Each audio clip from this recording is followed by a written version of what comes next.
त्यांचं नाव म्हणजे रोहिणी रवींद्र कानडे.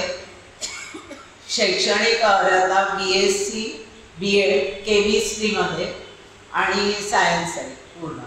एकूण सेवा शिक्षिका म्हणून 24 वर्ष त्यांनी काम केलेलं आहे आणि मुळात हाडाच्या शिक्षिका असल्यामुळे एक संस्थेचं नाव आहे त्यांच्या नामदेवराव मोहोळ विद्या व क्रीडा प्रतिष्ठान, विठ्ठलवाडी. आता सामाजिक योगदान बऱ्याच प्रकारांनी बऱ्याच पद्धतीने त्यांचं आहे. श्रमसंस्कार, शालेय विद्यार्थ्यांकडून गणेशोत्सव, अथर्वशीर्ष पठण, नंतर विद्यार्थ्यांकडून श्रीसूक्त पठण, दुष्काळग्रस्तांसाठी निधी संकलन, मातोश्री वृद्धाश्रमातील ज्येष्ठ नागरिकांना धान्य वाटप, विद्यार्थ्यांचे व्यक्तिमत्व बहुआयामी होण्यासाठी विविध स्पर्धांचं आयोजन आणि 9 ऑगस्ट क्रांती दिनाच्या निमित्ताने मानवी साखळी या उपक्रमाचे सातत्याने आयोजन त्यांनी केलेलं आहे.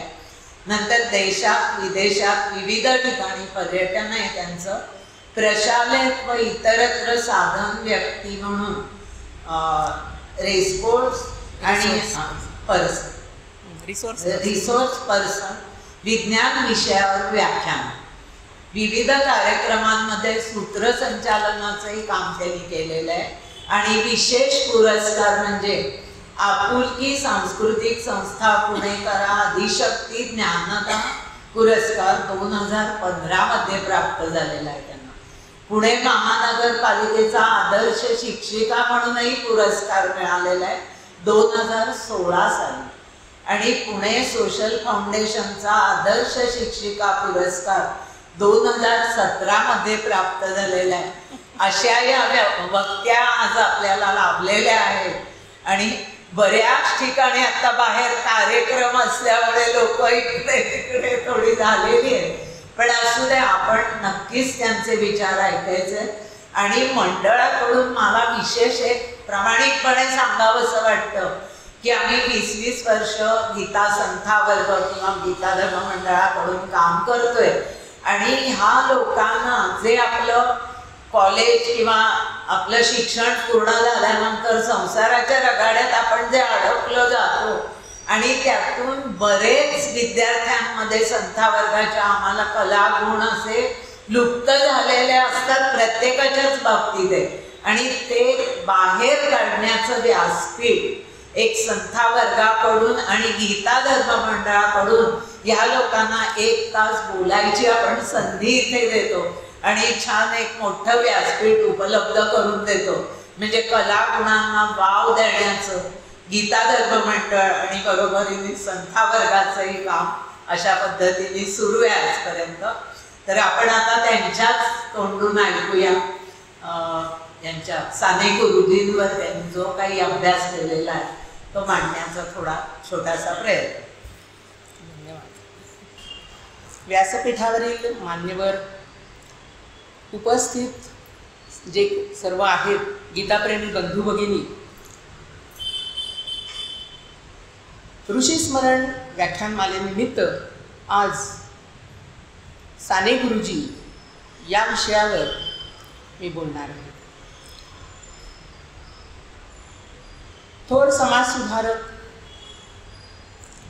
स्वातंत्र्य सेनानी आणि मराठीतील लेखक अशी ज्यांची ओळख आहे असे साने गुरुजी, यांच्याबद्दल विचार मांडण्यासाठी आम्हाला आमच्या वासुदेव वर्गाच्या गीताताई आहेत, त्यांचा खूप सपोर्ट, पाठिंबा आम्हाला खूप मिळाला आणि त्यांच्या पाठिंब्यामुळेच आज इथंपर्यंत आम्ही आलेलो आहोत.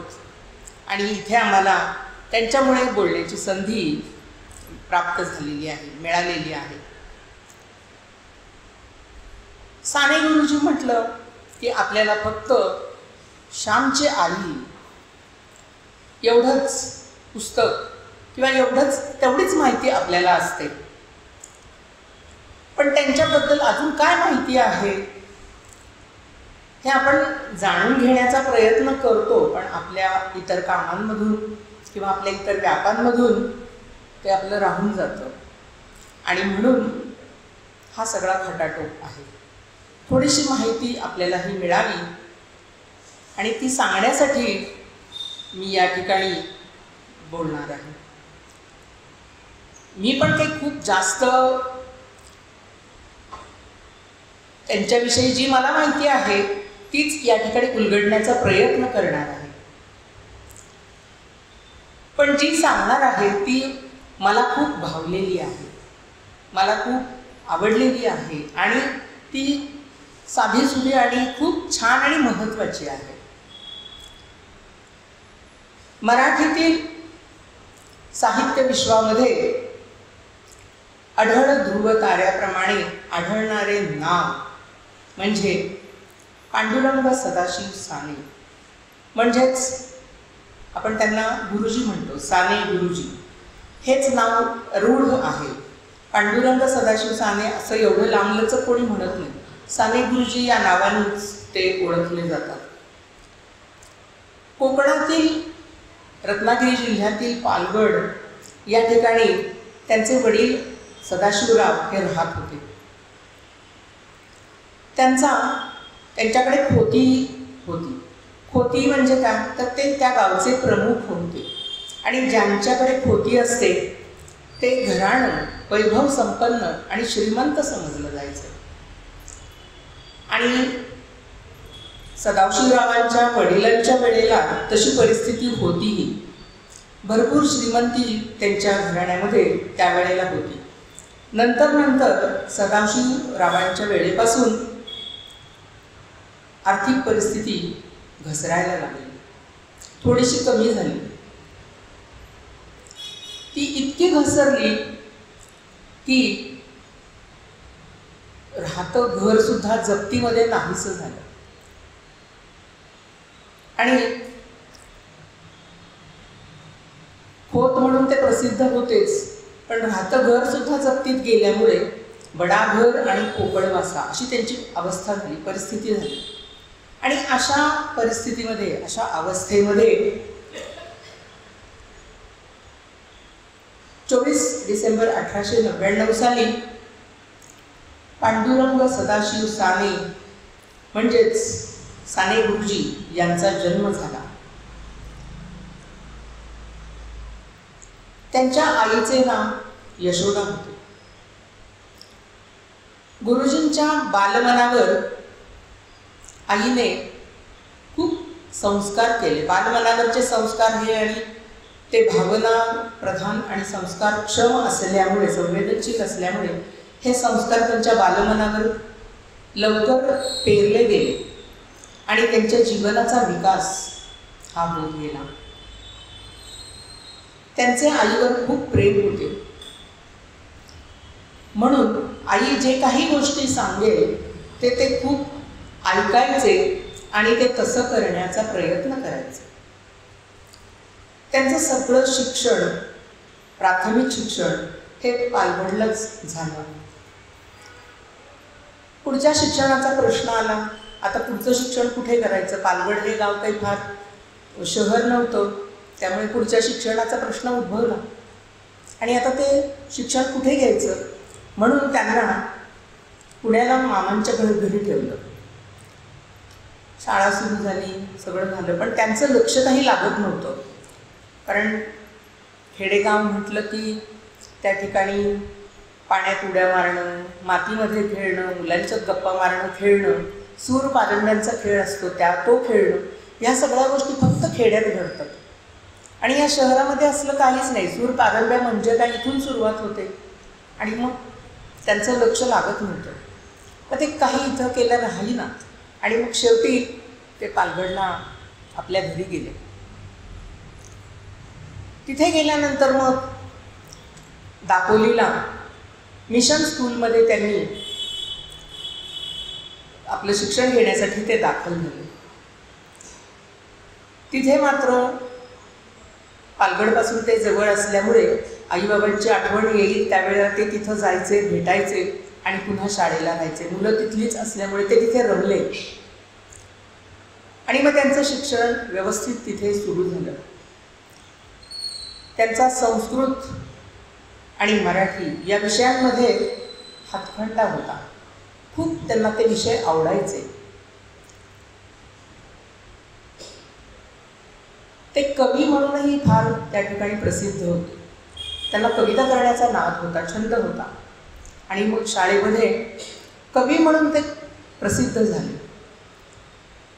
त्यांचं पाठांतर जबरदस्त होतं. ते नवनीतामध्ये असलेले उतारे तोंडपाठ म्हणून दाखवायचे. प्राकृतामधल्या सगळ्या पुराण प्राकृतामध्ये ज्या पोथ्या आहेत त्यांचंही त्यांनी वाचन केलेलं होतं. आणि असं छान त्यांचं जीवन शिक्षण हे चालू होतं. घरातलं दारिद्र्य मात्र हे वाढतच चाललेलं होतं. इथपर्यंत हे शिक्षण झालं. पुढच्या शिक्षणाचं काय? खाण्याचीही भ्रांत झालेली होती, खायलाही मिळत नव्हतं.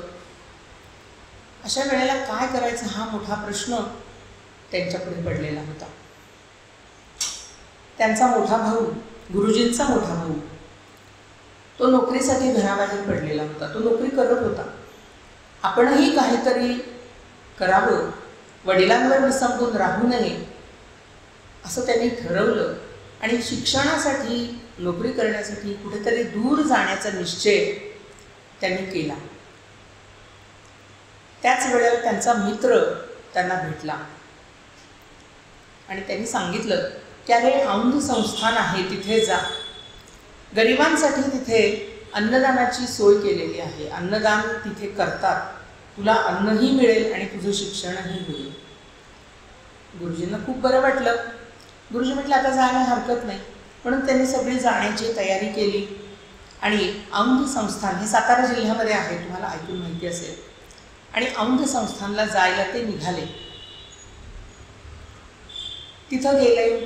त्यांचं सगळं हालापेष्टा सोसत, कधी जेवणाची तशी हे होतीच, त्यावेळेला तिथून जे मिळेल ते खायचे आणि आपलं शिक्षण शिकत राहिले. पण गुरुजींचं दुर्दैव आड आलं. म्हणजे काय झालं तर औंधला प्लेगची साथ सुरू झाली. आता मोफत खायला मिळतंय, अन्न मिळतंय, शिक्षणाची सोय झाली, पण कुठेतरी हे आड आल्यामुळे ते पुन्हा पालगडला आपल्या गावी गेले. ते पालगडला आल्याची, त्यांच्या पुनरागमनाची गोष्ट ही त्यांच्या वडिलांना समजली. आता ही गोष्ट समजल्यानंतर आपल्याला वडील रागवतील, शिक्षण सोडून का आलास म्हणतील, त्यांना काय सांगायचं. म्हणून ते पुन्हा पुण्याला आले आणि नुमवी म्हणजे नूतन मराठी विद्यालयामध्ये त्यांनी त्यांचं नाव दाखल केलं आणि मॅट्रिकपर्यंतचं शिक्षण त्या शाळेत त्यांनी घेतलं. त्या शाळेमध्ये ते हुशार विद्यार्थी म्हणून चमकू लागले. हे शिक्षण करत असताना आता इथे मोफत अन्न नव्हतं. मग काय तर शिळे पाके तुकडे खायचे, काकडीवर आपलं कधी आयुष्य जगायचे, किंवा गिरणीवाल्याकडून जर पीठ मिळेल त्या पिठावर गुजराण करायची आणि असं ते पोट भरत असत. पण तरी ज्ञानोपासना त्यांनी काही सोडली नाही. शिकणं हा त्यांचा स्वभाव होता.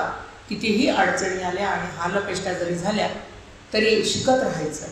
आणि अशा सगळ्या हालअपेष्टा सहन करत ते 11वी पास झाले. म्हणजे त्यावेळेला मॅट्रिक ते पास झाले. आता मॅट्रिक पास झाल्यानंतर पुढचं शिक्षण कुठे घ्यायचं, काय करायचं असा प्रश्न होताच. पण त्यानंतर त्यांनी पुण्यामध्येच न्यू पुना कॉलेज म्हणजे आत्ताचं SP कॉलेज या ठिकाणी पुढच्या शिक्षणासाठी आपलं नाव दाखल केलं. SP कॉलेजमधून त्यांनी BA आणि MA हे जे आहे हे शिक्षण चांगल्या मार्कांनी उत्तीर्ण झाले. ते पूर्ण केलं. आता शिक्षण पूर्ण झालं, एवढा खडतर हालअपेष्टांमधून ते शिकले. MA झाल्यानंतर करायचं काय? पुन्हा प्रश्न आहेच, नोकरी नाही. नोकरी असल्याशिवाय, पैसे मिळवल्याशिवाय आपण काही करू शकत नाही. पुन्हा काय करायचं हा प्रश्नच होता. मग त्यांच्या वाचनात एक जाहिरात आली. अंमळनेर या ठिकाणी तत्वज्ञान केंद्रामध्ये फेलो हवेत, फेलो म्हणजे सदस्य, अशी जाहिरात त्यांना वाचायला मिळाली. आणि ही जाहिरात वाचल्यानंतर त्यांनी त्या ठिकाणी अर्ज केला. तो अर्ज स्वीकारला. तिथे त्यांना परमिशन मिळाली आणि प्रवेशही मिळाला आणि ते अंमळनेरला तत्वज्ञान केंद्रामध्ये राहायला गेले. नोकरी सुरू झाली. पण त्यांचं मन तिथे काही रमलं नाही. नोकरी सोडली आणि अंमळनेरलाच एका शाळेमध्ये, प्रतीक हायस्कूल असं शाळा आहे, त्या शाळेमध्ये शिक्षकाची नोकरी स्वीकारली. शिक्षकाची नोकरी स्वीकारल्यानंतर 4-5 वर्ष त्यांनी नोकरी केली आणि तिथेच त्या शाळेचंच वसतिगृह होतं, मुलांचं वसतिगृह. त्या वसतिगृहाचे ते प्रमुख झाले. या वसतिगृहाचे प्रमुख झाल्यानंतर त्यांच्या आवडीचं काम त्यांना मिळालं. आवडीचं काम म्हणजे कोणतं काम? तर तिथे जे विद्यार्थी होते त्या विद्यार्थ्यांशी ते त्यांच्या जीवनाशी एकरूप झाले, समरस झाले आणि त्या विद्यार्थ्यांना आपल्या कृतीतून, आपल्या वर्तनातून स्वावलंबनाचे धडे आणि सेवावृत्ती याबद्दल त्यांनी शिकवलं. त्यांच्या उन्नतीसाठी त्यांनी आपले श्रम, बुद्धी सगळी खर्च केली. पण ती मुलंही शिकली, त्यांना आवडलं आणि त्यांच्या म्हणण्यानुसार त्या मुलांनी आपल्या वर्तनात बदल त्या ठिकाणी घडवून आणला. गुरुजींना खूप छान वाटलं, कृतकृत्य वाटलं, सार्थ झाल्यासारखं वाटलं. आपण काहीतरी इथे मुलांसाठी करतोय आणि मुलांनी आपलं छान वर्तणूक बदलली, चांगलं वाटलं. हे सगळं करत असताना राजकीय आंदोलन सुरू झाले. त्यांनी ही नोकरीही सोडली, वसतिगृहाचं प्रमुखपद सोडलं आणि राजकीय आंदोलनामध्ये उतरायचं असं त्यांनी ठरवलं. त्याच वेळेला त्यांनी विद्यार्थी नावाचं एक मासिक काढलं होतं. त्या मासिकामध्ये लेख, त्याबद्दलची माहिती ते द्यायचे. आता हे राजकीय आंदोलन म्हणजे काय? तर सविनय कायदेभंग चळवळ. ही चळवळ म्हणजे स्वातंत्र्य लढ्यातील चळवळ होती. महात्मा गांधीजींच्या नेतृत्वाखाली ही चालवलेली चळवळ होती. या चळवळीमध्ये ते सहभागी झाले. महात्मा गांधीजींच्या मतांचा प्रभाव त्यांच्यावर एवढा होता, त्या प्रभावामुळे साने गुरुजी खादीचाच वापर करू लागले. कपडे खादीचेच फक्त वापरायचे असं त्यांनी ठरवलं आणि महात्मा गांधींची जी काही तत्त्वं आहेत त्यावर आपण चालायचं हे पण त्यांनी ठरवलं.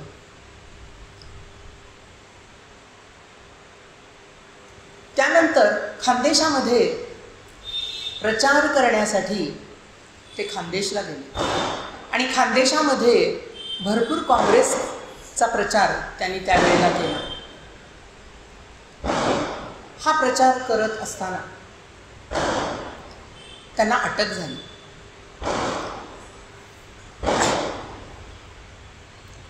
अटक झाल्यानंतर त्यांना तुरुंगात ठेवलं. तुरुंगात ठेवल्यानंतर त्यांना त्या ठिकाणी विनोबाजी भावे भेटले. त्यांना खूप बरं वाटलं. गुरुजींना एवढे मोठे आचार्य, एवढे मोठे आपल्याला भेटले, खूप छान वाटलं. विनोबाजी त्यावेळेला गीतेची प्रवचनं त्या ठिकाणी सांगायचे आणि हे गुरुजी शांतपणे लक्षपूर्वक ती सगळी प्रवचनं छान ऐकायचे. मग त्यावेळेला ते ऐकून झाल्यानंतर तुरुंगातली सगळी कामं आनंदाने करायची. चक्की पिसण्यापासून त्यांनी जी कामं आहेत ती सगळी त्यांनी आनंदाने तिथे केली. विनोबाजींवर अतिशय अढळ श्रद्धा गुरुजींची होती आणि म्हणून या अढळ श्रद्धेमुळेच गुरुजी तुरुंगातलं पडल ते काम करायचे, आनंदाने करायचे. त्याच वेळेला काँग्रेसने ठरवलं की खेड्यामध्ये आपण अधिवेशन घ्यायचं आहे. मग आता कोणत्या खेड्यामध्ये हे अधिवेशन घ्यायचं, तर फैजपूर, जबलपूर जळगाव जिल्ह्यामध्ये फैजपूर म्हणून एक खेडेगाव आहे. त्या खेडेगावामध्ये हे काँग्रेसने अधिवेशन भरवलं. हे अधिवेशन यशस्वी होण्यासाठी गुरुजींनी जीवापाड मेहनत घेतली आणि हे अधिवेशन यशस्वी केलं.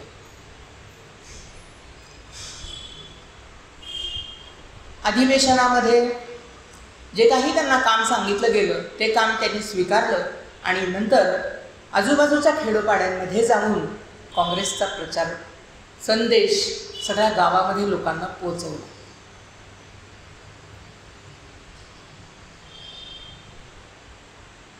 त्यानंतर त्यांनी काँग्रेस नावाचं एक साप्ताहिक सुरू केलं.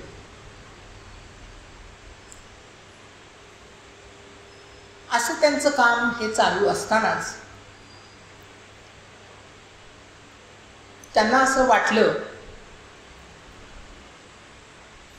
आपण काहीतरी याच्यामध्ये केलं पाहिजे.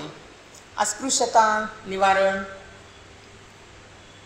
त्यानंतर हरिजनांसाठी काहीतरी आपल्याला काम केलं पाहिजे.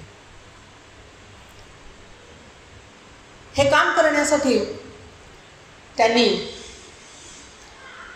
उपोषण आधी पहिल्यांदा चांगल्या पद्धतीनं सगळ्यांना सांगितलं. 6 महिने लोकांशी ते सांगत होते. आपल्या ओजस्वी वाणीने सगळ्यांना दिशा देत होते, सांगत होते, अरे हरिजन आपले बंधू आहेत, बंधू भगिनी आहेत, त्यांना मंदिरात जाण्याचा, आपल्यासारख्या सगळ्या गोष्टी करण्यासाठी त्यांचा हक्क आहे तो त्यांना द्यायला हवा आहे. पण पंढरपूर, सोलापूर जिल्ह्यातलं पंढरपूर गाव विठ्ठलाचं तिथं बडवे होते. ते काही केल्या ऐकायला तयार नाहीत.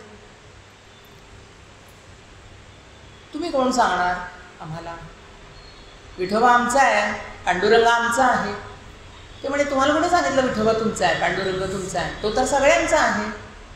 तुम्हालाच दर्शन हवंय आणि या लोकांना का दर्शन नको. तुम्ही त्यांच्यासाठी पण मंदिर खुलं करा आणि त्यांनाही दर्शनाचा लाभ घेऊ द्या. बडव्यांनी काही ऐकलं नाही. ते काही तयारही होईनात. शेवटी उपोषणाचा बडगा त्यांना काढावा लागला.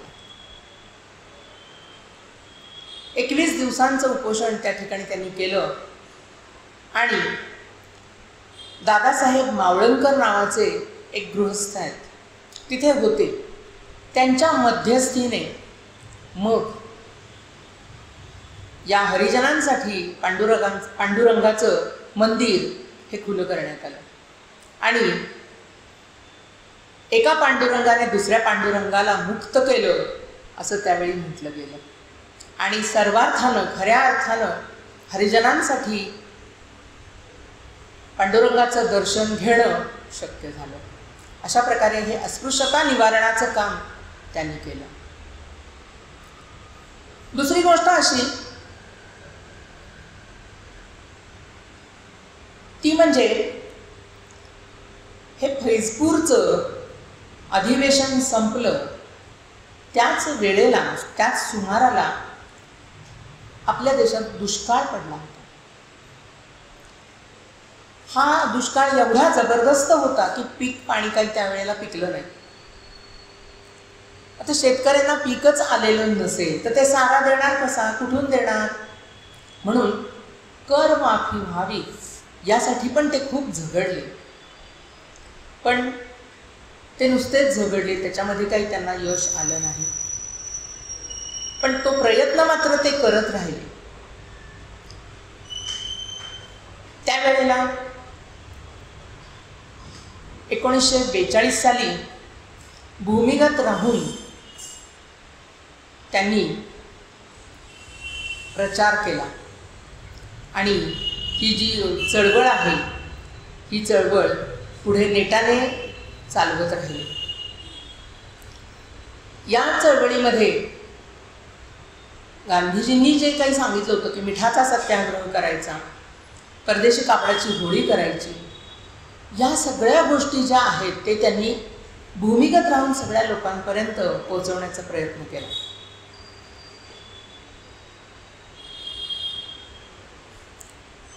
नंतर थोडा थोडा उशक्काल होत होता. स्वातंत्र्याचे वारे हळूहळू व्हायला लागले. पण आपल्या देशामध्ये दंगली, कत्तली इतक्या सुरू झाल्या की रक्ताचे सडे पडू लागले. आता हे थांबवायचं कसं? हे थांबवणार कोण? इथे एका दोघाचं हे कामच नव्हतं. आणि म्हणून त्यांनी राष्ट्रसेवा दलाची स्थापना केली. राष्ट्रसेवा दल म्हणजे काय? तर समता, बंधुता, विज्ञानाभिमुखता हे युवकांना शिकवणं हे या राष्ट्रसेवा दलामध्ये अपेक्षित होतं. दुसरं असं की यामध्ये मुलामुलींनी एकत्र यायचं. संध्याकाळी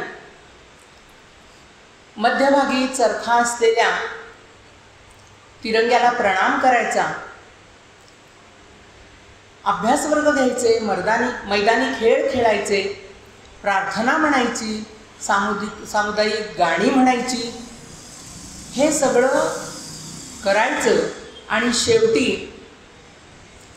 वंदे मातरम हे राष्ट्रगीत झाल्यानंतर ही शाखा विसर्जित करायची. अशी ही राष्ट्रसेवा दल या संस्थेची स्थापना त्यांनी केली. असं करत असताना हे सगळं चालू आहेच, पण त्यांची लेखणी अविरतपणे काम करत होती. लिखाणाचं काम त्यांचं चालूच होतं. ते लेख लिहित होते, कादंबऱ्या लिहित होते, नाट्यसंवाद लिहित होते, अनेक गोष्टी ते मुलांसाठी, आबालवृद्धांसाठी त्यांचं लेखन हे चालूच होतं. आणि ते लेखन अतिशय गोड साध्यासुध्या भाषेमध्ये ते लिहायचे, सोपं लिहायचे, सोप्या शब्दांमध्ये असायचं. आणि असे हे सोप्या शब्दांमध्ये लिहिलेलं काव्य आहे, संवाद आहेत, कथा आहेत, ह्या सगळ्या गोष्टी लोकांना आवडायच्या. अतिशय साध्या आणि सोप्या भाषेत लिहिलेल्या कथा या गोष्टी त्यांना आवडायच्या. त्यांच्या लेखन साधंसुद्धा होतं, पण लेखनाला धार होती, ओज होती. आणि असं लेखन हे लोकांना आवडत होतं, ते लोकांपर्यंत पोहोचवण्याचं काम करत होतं. 1973 पुस्तकं त्यांनी लिहिली आणि बहुतांश लेखन हे त्यांचं तुरुंगातच झालेलं होतं.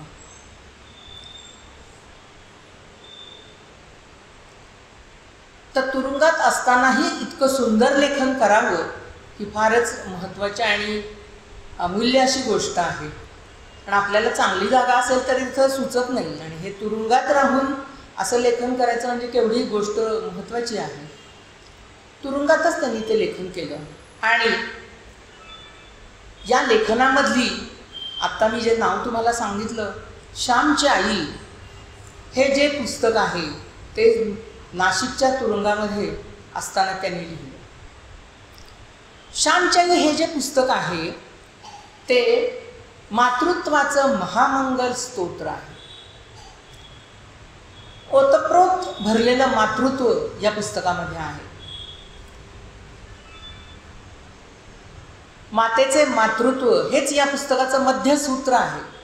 याच्यावरच सगळ्या गोष्टी आणि लेखन हे अवलंबून आहे.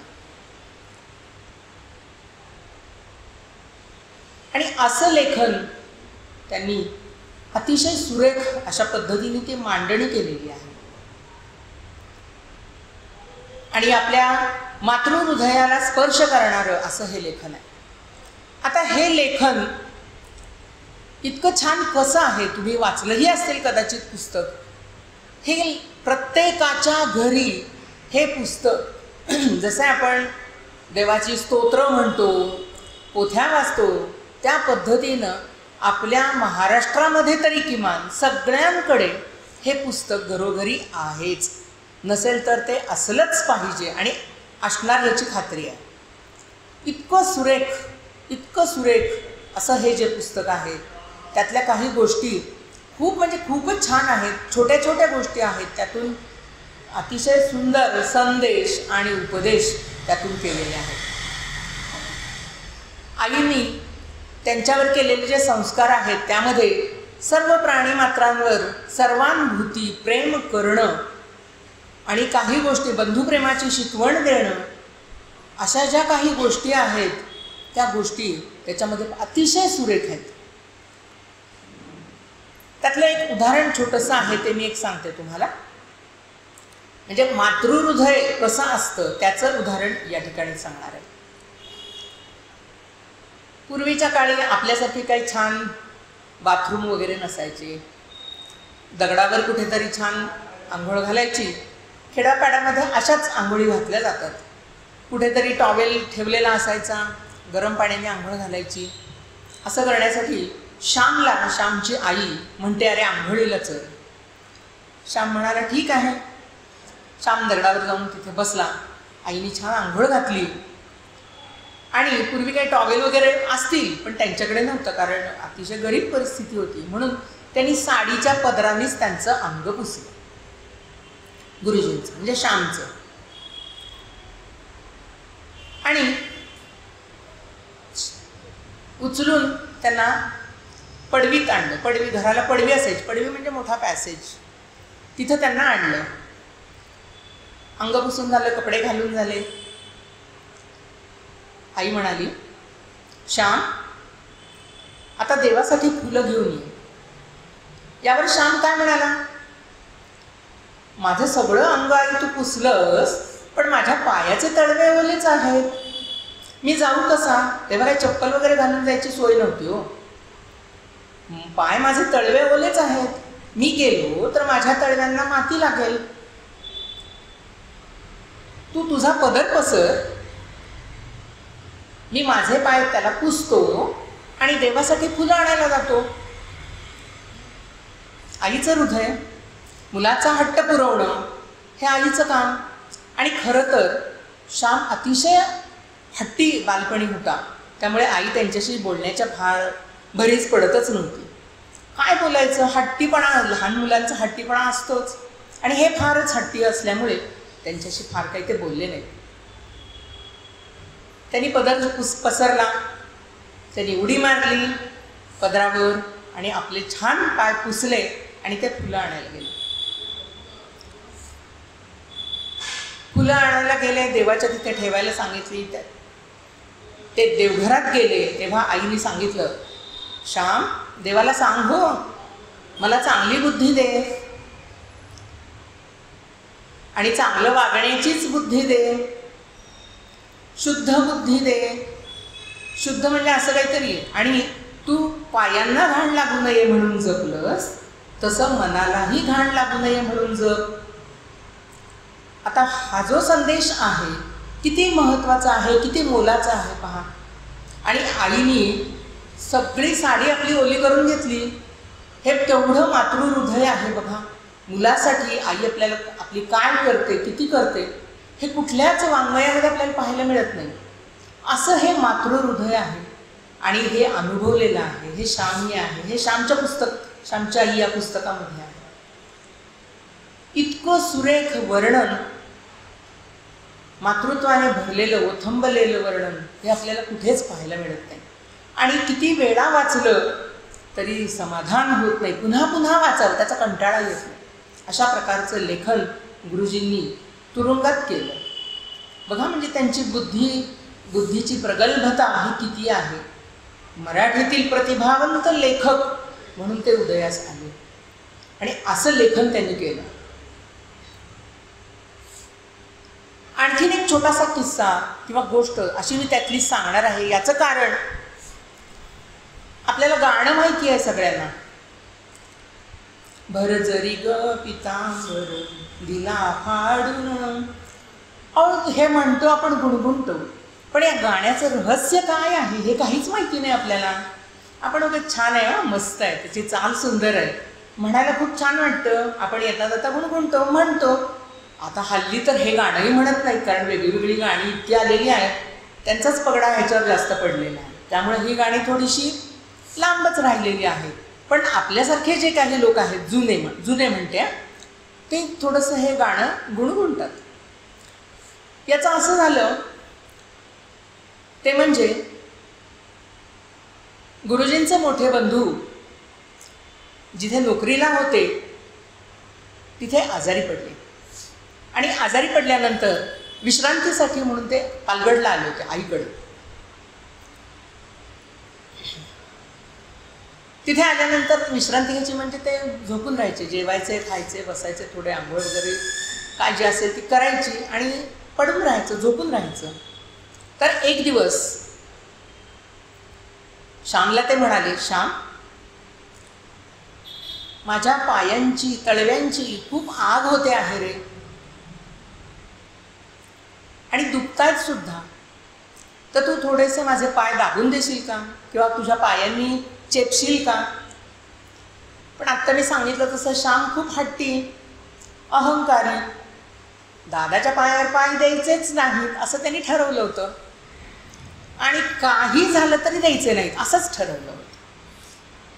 मग श्यामचं जेवण झालं, आईचं जेवण झालं आणि या दोघांचा जो डायलॉग आहे तो डायलॉग आईच्या कानावर जेवताना पडला. आईने काय केलं, हात धुतला जेवण झाल्यानंतर, आहे ते सगळं तसंच पडू दिलं आणि त्या बाहेर गेल्या. त्या नोकरी करणाऱ्या मुलाचं म्हणजे मोठ्या मुलाचं नाव होतं गजानन. त्या म्हणाल्या, गजू थांब, श्याम देत नाही आहे ना तुझ्या पायावर पाय, माझं जेवण झालेलं आहे, मी फक्त दरवाजा लावते बाहेरून कुत्रा आत येऊ नये म्हणून, आणि मी तुझ्या पायावर पाय देते किंवा पाय तुझे दाबून देते, दुखतायत ना, दाबून देते. नंतर श्यामला काहीतरी वाटलं. श्याम म्हणाला, आई नको ना तू करू, हे मी करीन ना, पण करायचं तर खरंच मनात नव्हतं, कारण हट्ट, अहंकार. मग मी म्हणाली, जा रे तू, तुम्ही सख्खे भाऊ ना रे दोघं जण, पण तरी तुम्ही असे कसे रे, हा राम आणि तू लक्ष्मण असं मी तुम्हाला म्हणते ना रे, पण तरीसुद्धा तुम्ही दोघं असे का वागता. मग गजू म्हणाला, आई खरंच ग मी त्याला खूप त्रास देतो, सारखं सारखं त्यालाच काम सांगावं लागतं, तो लहान असल्यामुळे, हे आणून दे, ते आणून दे, पायावर पाय दे, पाणी दे, आमकं दे. तोही कंटाळला असेल आणि त्याचा राग किती असतो हा क्षणभर आहे, आळवावरच्या पाण्यासारखा आहे. पाणी जेव्हा जसं पडून जातं आणि ते कोरडं होतं तसं आहे, ह्याचा राग निघून गेला की तो परत येईल आणि करेल. आई म्हणाली, ठीक आहे, तो आत्ता करत नाही आहे ना, मी तुझं करते सगळं काम. मग झालं, त्याला झोप लागली. रात्री हे सगळे अंगणात गप्पा मारत बसले होते. श्यामची आई आणि त्यांच्याकडे असणाऱ्या आजी, त्यांना म्हणतात दुर्वांच्या आजी, त्यांचं नाव होतं दुर्वांच्या आजी. आता हे काम काय करत होते तर वाल असतात ना ते पाण्यात भिजवलेले होते आणि ते सोलायचे होते, म्हणून हे बसल्या बसल्या काम करणं आणि गोष्ट ऐकणं. तो श्याम आईच्या मागे लागला होता, मला गोष्ट सांग आणि गाणं पण सांग. आई म्हणाली, आज मी तुला गोष्टही सांगणार नाही आणि गाणंही म्हणणार नाही, आज दुर्वांच्या आजी तुला गाणं म्हणून दाखवतील आणि गोष्टही सांगतील. आजीने सांगितलं दुर्वाच्या आजींना, आजी आजच्या चिंधीचं गाणं म्हणा. श्याम रागावलाच. आई म्हणे, तू काय सांगतेस चिंधीचं गाणं म्हणायला, चिंधी म्हणजे काहीतरी ते पर्ह्यात वाहत आलेले चिंध्यांसारखी चिंधी, त्याचं काय गाणं. आता पर्हा म्हणजे काय, नदीचा प्रवाह, या प्रवाहात अनेक गोष्टी वाहत येतात, तसे चिंध्या पण वाहत येतात, आणि मग या चिंधीचं गाणं तू म्हणायला काय सांगते. आणि असलं कसलं गाणं, त्याची गोष्ट तर नसणारच आहे काही. मी काही ऐकणार नाही बाबा. तर त्या ध्रुवांच्या आजी म्हणतात, अरे श्याम, ही चिंधीचं जरी गाणं असलं तरी यामध्ये पितांबर आहे, पैठण्या आहेत, हिरेमाणकं आहेत, सुवर्ण आहे, तू ऐकून तरी बघ. काय हे ध्रुवांच्या आजी, गाण्यामध्ये कुठं काय पितांबर आणि पैठण्या, हिरेमाणकं, सुवर्ण असतं का? आणि तुमच्या चिंधीत काय असणार? जा. आई बोलली नाही त्याच्यावर. वाल सोलत आपल्या त्या बसल्या होत्या. आता आई ऐकत नव्हती. श्याम म्हणाला, बरं ठीक आहे ध्रुवांच्या आजी, सुरू करा. मग ध्रुवांच्या आजीने सुरुवात केली. त्याच्यातच एक गोष्ट सांगितली छोटीशी. ती गोष्ट अशी आहे, कृष्ण भगवंत आणि नारद मुनी यांची ती छोटीशी गोष्ट आहे. कृष्णदेव पांडवांच्या घरी पाहुणे आलेले असतात. तिथे त्यांच्या पांडवांच्या बरोबर आणि त्यांच्या आईबरोबर हे गप्पा चाललेल्या असतात. नारद मुनी तर तुम्हाला सगळ्यांना माहितीच आहे. तिन्ही ठिकाणी ते फिरत असतात. कोणाच्या चांगल्या गोष्टी एकाला सांग, एकाची वाईट गोष्ट दुसऱ्याला सांग, अशा गोष्टी कळ लावण्याचं आपण जे म्हणतो ते काम ते करत असतात. पण हे जे काम आहे ते चांगल्या गोष्टींसाठी सुद्धा ते उपयुक्त असतं. ते सगळ्यांचं चांगलं व्हावं, भलं व्हावं यासाठीच ते करत असतात. त्यांना सगळीकडे स्थान होतं. का? कारण ते निस्पृह होते. त्यांच्या मनात कुठलंच पाप नसायचं आणि म्हणून ते निस्पृह होते. म्हणून त्यांना सगळीकडे काम असायचं, स्थान असायचं.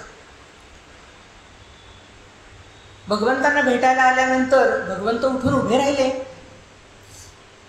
या या या नारदजी, नारद मुनी या.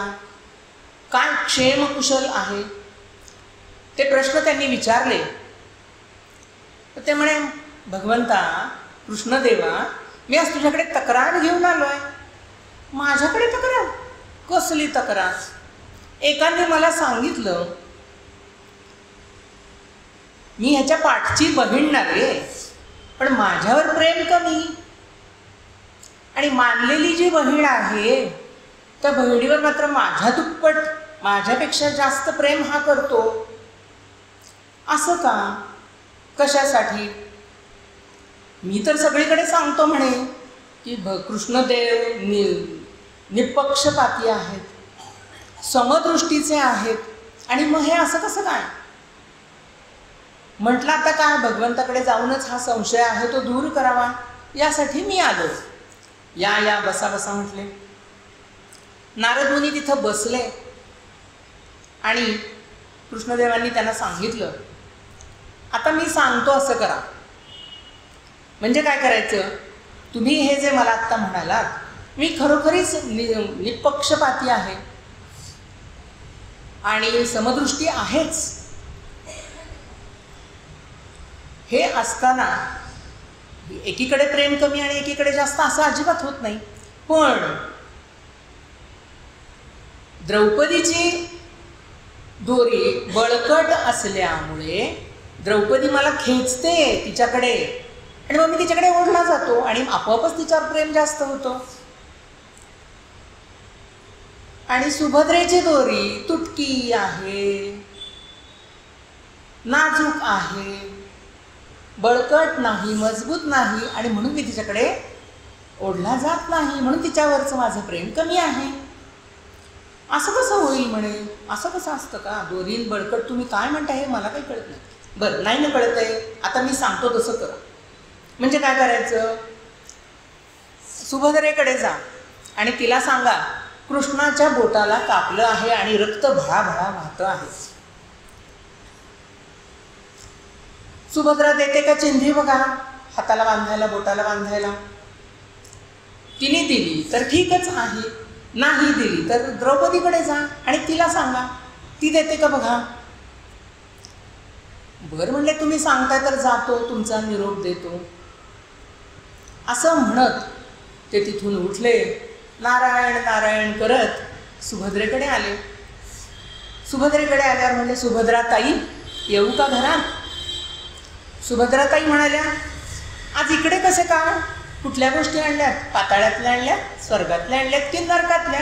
काय क्षेम कुशल आहे ते आम्हाला सांगा. मी कुठलीच गोष्ट नाही सांगत आहे म्हणे, मला बसायला वेळ पण नाही आणि सांगायलाही वेळ नाही आहे. मग एवढ्या घाईने आलात कसे काय? अहो, कृष्णदेवांच्या बोटाला कापलंय, तर ते कापण्यासाठी एक चिंधी हवी आहे. नारदा, अरे मी चिंधी कुठून देऊ?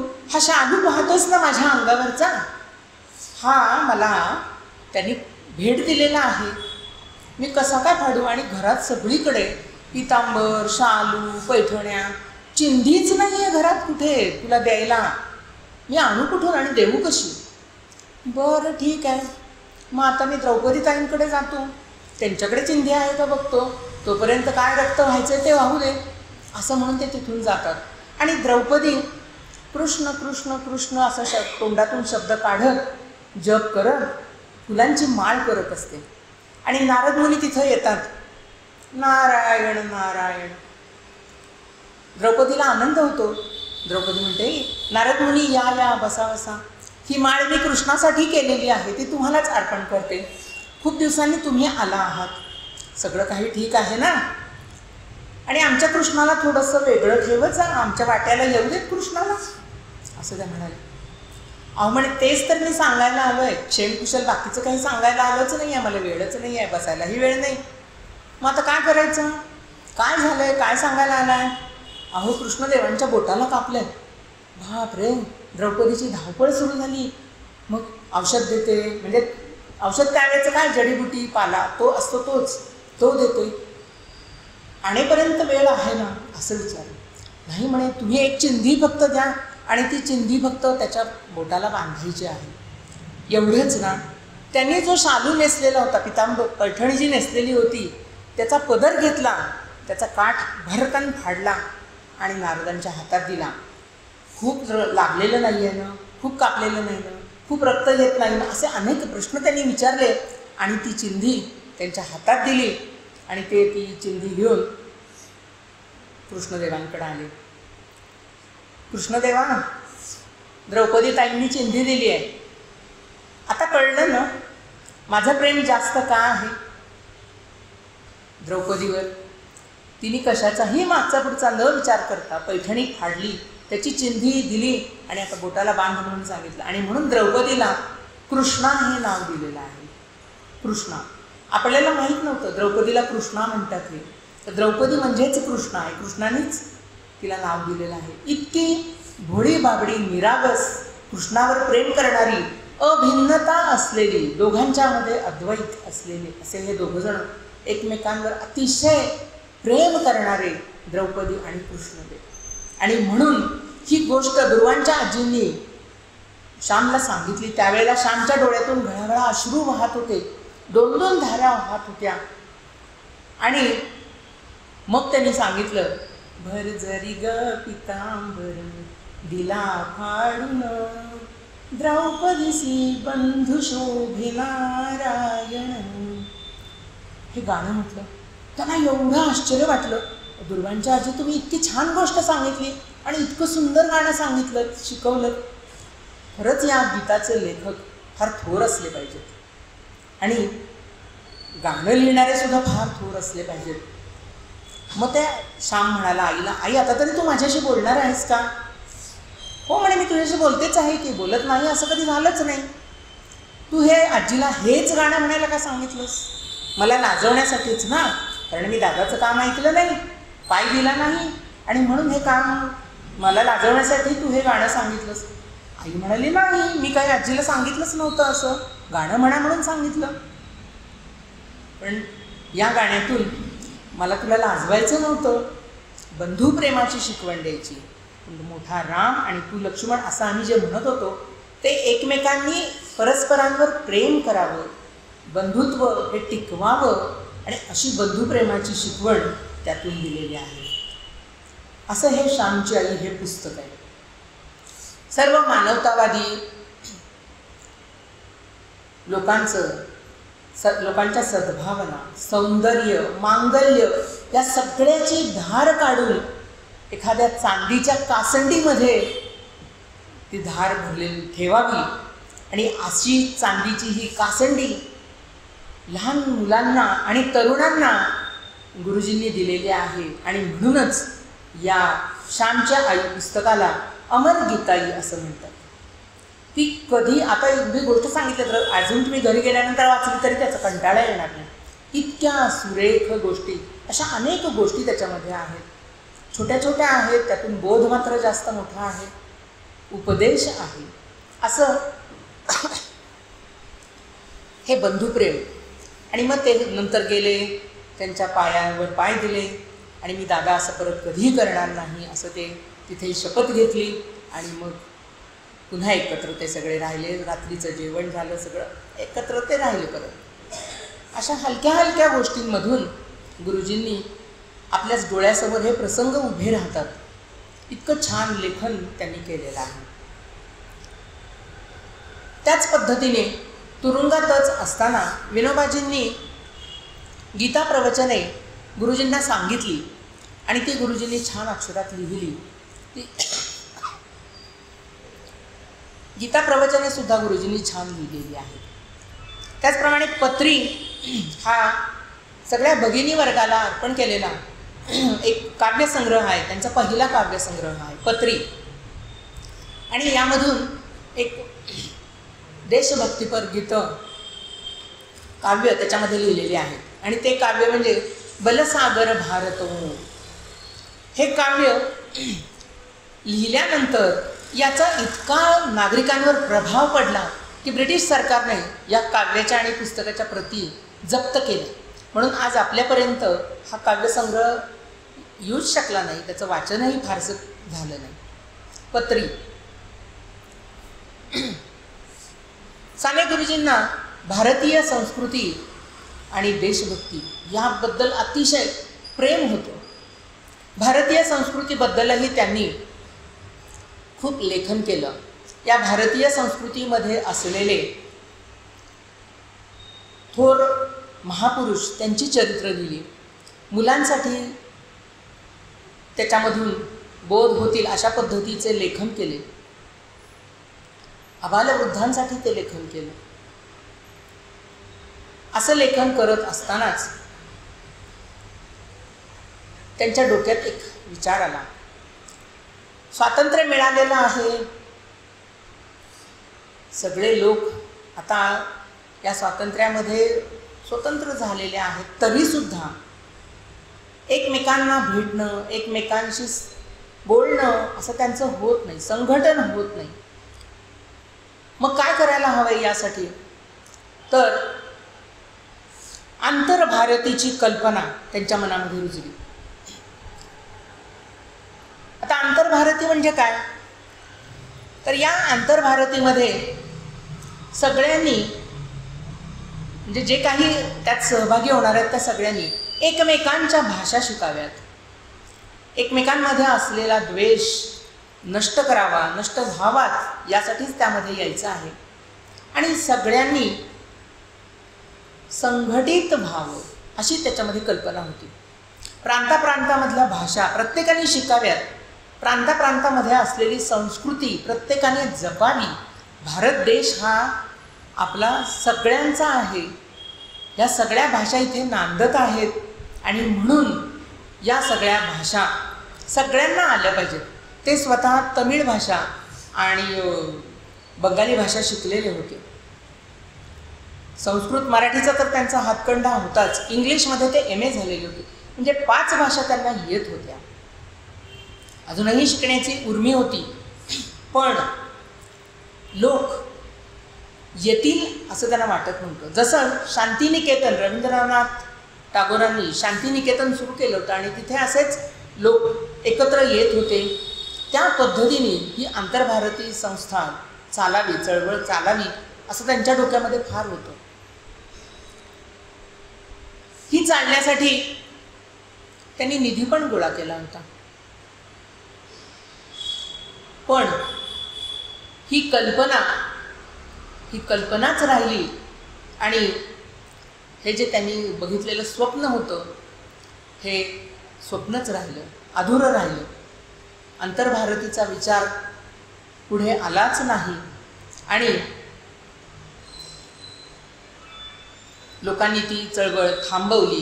लोक ह्याच्यामध्ये सहभागी होईनात, एकमेकांच्या भाषा शिकणं, एकमेकांमध्ये मिसळणं, एकमेकांचं संघटन करणं, यासाठी पुढेच कोणी येत नव्हतं. असं असताना आंतरभारतीची चळवळ चालणार कशी, हा त्यांच्या डोक्यात खूप मोठा प्रश्न होता. त्यांनी यासाठी निधी पण गोळा केला होता की आलेले लोक आहेत, लांबून आलेले असतील तर ते याच्यामध्ये राहतील. पण लोकच यायला तयार होत नव्हती, मग ही चळवळ चालणार कशी. आणि म्हणून हे अधुरच स्वप्न राहिलं, हे स्वप्न पूर्ण झालंच नाही. आणि हे स्वप्न घेऊनच त्यांचं देहावसान झालं. पण त्यांनी लिहिलेल्या या भारतीय संस्कृतीला द्योतक असलेल्या कविता, त्यांचं लेखन हे अजरामर आहे. आणि म्हणून त्यांनी जी लिहिलेली कविता आहे ती कविता आता मी या ठिकाणी सादर करणार आहे. ती कविता आज शाळांमधून प्रार्थना म्हणून म्हटली जाते आणि ती कविता अतिशय सुरेख आहे, ती सगळ्यांना माहिती पण आहे. आणि ती कविता म्हणजे कोणती? खरा तो एकची धर्म. अतिशय सुरेख. त्या कवितेमधून सगळ्यांनी एकत्र यावं. काय आपल्याकडे सुखाचे 4 घास असतील तर आपण एकट्याने न खाता ते लोकांना वाटावेत. आपलं सुख आहे ते पण लोकांना द्यावं. सगळ्यांनी सुखी समाधानाने राहावे, अशी कल्पना त्यांनी याच्यामध्ये लिहिलेली आहे.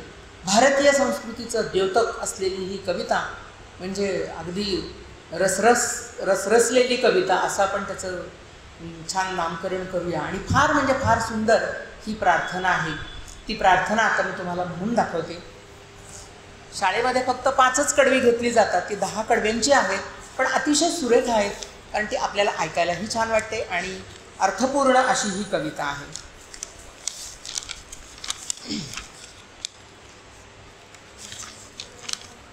तुम्ही पण म्हणताय का? सांगू? नाही, ठीक आहे, मी म्हणतो. खरा तो एकची धर्म जगाला प्रेम अर्पावे. खरा तो एकची धर्म जगाला प्रेम अर्पावे. जगी जे हीन अतिपतित, जगी जे दीन पददलित, तया जाऊन उठवावे. जगाला प्रेम अर्पावे. खरा तो एकची धर्म जगाला प्रेम अर्पावे. जयांना कोणी ना जगती, सदा ते अंतरी रडती, तया जाऊन सुखवावे. जगाला प्रेम अर्पावे. खरा तो एकची धर्म जगाला प्रेम अर्पावे. समस्ता धीर तो द्यावा, सुखाचा शब्द बोलावा. अनाथा सहाय्य ते द्यावे. जगाला प्रेम अर्पावे. खरा तो एकची धर्म जगाला प्रेम अर्पावे. सदा जे आर्त अतिविकल, जयांना गांजती सकल, तया जाऊन हसवावे. जगाला प्रेम अर्पावे. खरा तो एकची धर्म जगाला प्रेम अर्पावे. कुणाला व्यर्थ शिणवावे, कुणाला व्यर्थ हिणवावे. समस्ता बंधू मानावे. जगाला प्रेम अर्पावे. खरा तो एकची धर्म जगाला प्रेम अर्पावे. प्रभूची लेकरे सारी, तयाला सर्वही प्यारी. कुणाला तुच्छ लेखावे. जगाला प्रेम अर्पावे खरा तो एकची धर्म जगाला प्रेम अर्पावे असे जे आपणापाशी असे जे वित्तवा विद्या सदा ते देतची जावे जगाला प्रेम अर्पावे खरा तो एकची धर्म जगाला प्रेम अर्पावे भरावा मोद विश्वात असावे सौख्य जगतात सदा हे ध्येय पूजावे जगाला प्रेम अर्पावे खरा तो एकची धर्म जगाला प्रेम अर्पावे असे हे सार धर्माचे असे हे सार सत्याचे परार्थी प्राणही द्यावे जगाला प्रेम अर्पावे खरा तो एकची धर्म जगाला प्रेम अर्पावे जयाला धर्म तो प्यारा जयाला देव तो प्यारा त्याने प्रेममय भावे जगाला प्रेम अर्पावे खरा तो एकची धर्म जगाला प्रेम अर्पावे. अशी ही भावपूर्ण आणि सुरेख कविता शाळांमधून प्रार्थना म्हणून म्हटली जाते आणि फार तुम्ही जर त्याचा अर्थ जर पाहिला अतिशय सुरेख अर्थ संपूर्ण प्रार्थनेमध्ये भरलेला आहे, ओतप्रोत भरलेला आहे. अशी ही सुरेख प्रार्थना आहे. आज ऋषी स्मरण व्याख्यानमालेनिमित्त मला या वास्तूमध्ये बोलायची संधी मिळाली.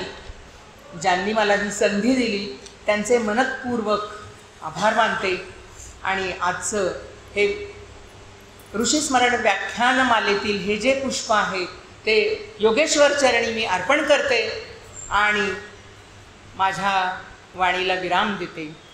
धन्यवाद.